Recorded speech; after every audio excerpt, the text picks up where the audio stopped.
Hi! Welcome to Series English. My name is Antonia Romaker and today we're going to talk about reading.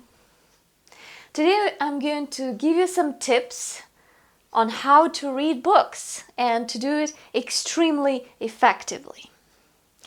So we're going to take a look at a couple of points and we're going to view reading as a means of studying a foreign language. Not just English, any other foreign language will do too. So, how do we read books? What should I do it for? Why? How long? How many minutes, hours a day should I read?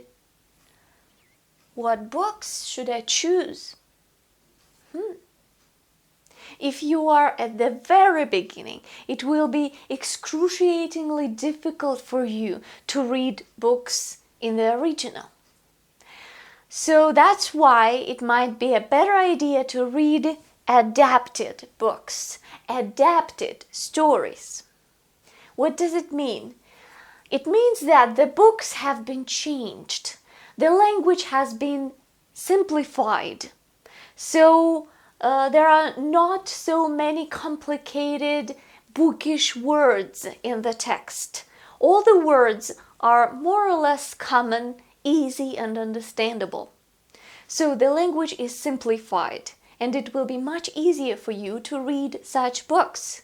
Usually those are some short stories because for a beginner or elementary student, pre-intermediate student, it will be quite difficult to read books in the original, to read long stories, thick books. So that's why reading short stories is a very good idea, especially if the texts are adapted. For example, when I studied at school, we used to read some adapted stories by O. Henry. It's a wonderful writer. His stories are really fascinating and interesting, and they have this power. But his language is a little bit complicated. It's ornate. However, the adapted texts are simpler, and that's why it was so interesting, fascinating, and enjoyable to read them. Try reading such short stories by any authors, adapted by some teachers. Try to find these. It might be really helpful. Now, if you are a little bit more advanced, like intermediate or even upper intermediate, you can start reading books in original, in English, in German, in French, and so on. You can try reading kids' stories if you are not still very much advanced. Kids' stories are usually simple and easy to understand. Try reading those. Also, reading some chick lit might be a good idea. What is a chick lit? Well, it's chick literature. What is a chick? I am sure that you know it. A chick is a woman. Well, it's a colloquial word. Anyway, chick lit is literature about women who want to succeed in their lives and find their second half, fall in love, have some kids and so on. Try reading chick lit. It's usually not overcomplicated and the vocabulary is more or less easy there. These books are easy to read, especially for women. Men might try reading them too, for fun. And thirdly, adventure stories or adventure books. Reading adventure stories might keep you on the edge of your seat, excited. If the book is interesting enough and it attracts you, you can't wait to come home and continue reading it. Then it's a good book, it's for you. Adventure stories are able to attract many people. So try these out. Well, several years ago, maybe 7 or even more, I read all Harry Potter books in English.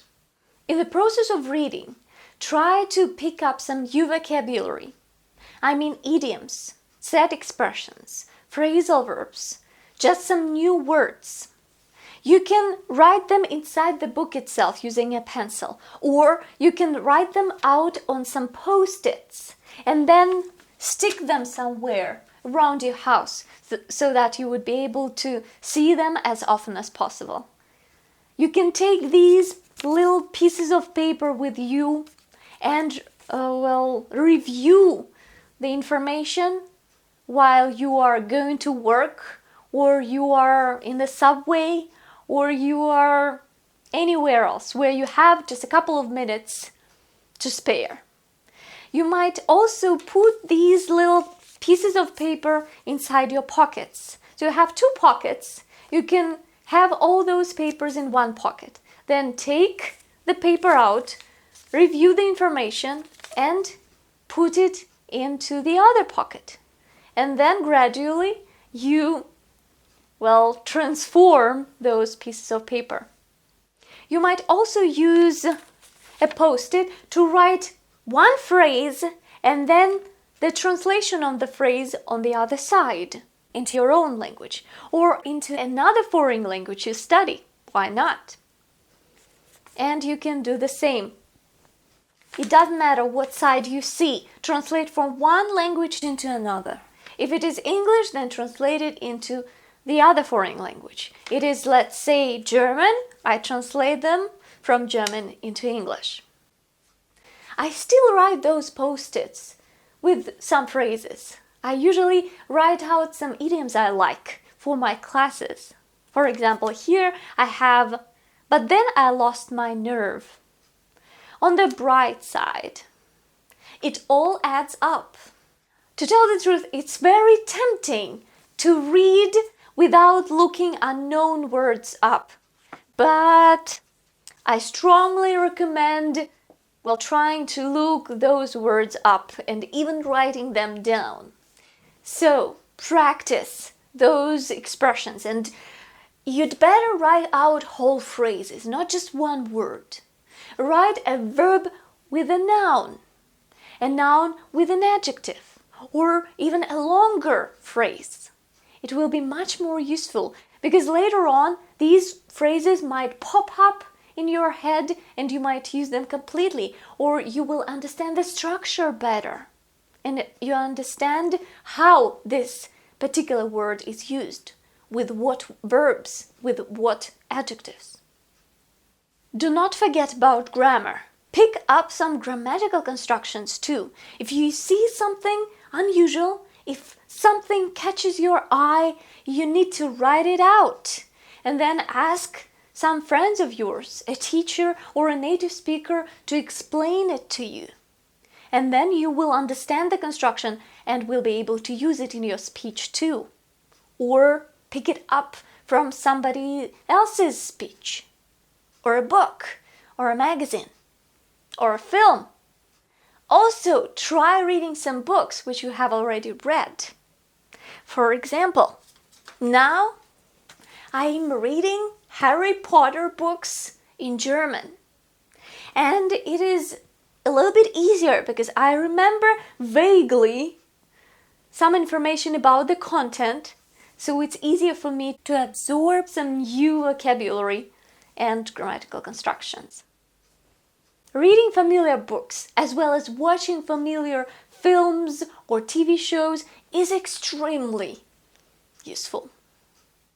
Audiobooks. Listening to audiobooks is also of great importance because in this case you also practice your listening skills. You practice your ears. In this case, of course, you should be a little bit more advanced. And while listening to an audiobook, you can't easily look some words up because, for example, you are somewhere outside. In this case, you can concentrate on the context. Very often you can understand the meaning of the word judging by the context, that is, judging by the words which surround this particular word you do not know. So the surroundings, the rest words in this sentence can help you understand the unknown word. You can listen to audiobooks in all kinds of circumstances and doing practically anything. Cleaning the house, taking a walk, doing sports, and anything. Listening to audiobooks is very convenient because you can do it almost anywhere when you have some free time and your mind is not preoccupied with anything else. Reading classics and specialized literature is for aces at English. You can read classics. It's of paramount importance if you want to enter a university or a college and you need to get higher education, because there you will find a lot of academic vocabulary. And also, if we talk about specialized literature, that is some scientific articles, business guides, accounting information, and so on. So some specific texts. They could be of great importance for you if you want to use English at work. Classics will help you develop your vocabulary and grammar too, because there are a lot of sophisticated expressions there and grammatical structures and constructions. And finally, you should read books which you find interesting, exciting, and fascinating. They should carry you away. In this case, you will enjoy the process, and enjoying the process is the most crucial point in doing anything, as I have already pointed out in some of my previous classes. So, those were some tips and pieces of advice for you if you want to become a bookworm. A bookworm is a person who is excessively devoted to studying or reading. So, become a bookworm. To tell the truth, I don't have so much free time. So lately I have been listening to audiobooks. So I have been listening to Harry Potter in German. But if you have a little free time and if you prefer reading books, touching their pages and smelling the books, I love smelling books. There's something to it. Anyway, you should read them. Paper books or electronic books, it's up to you.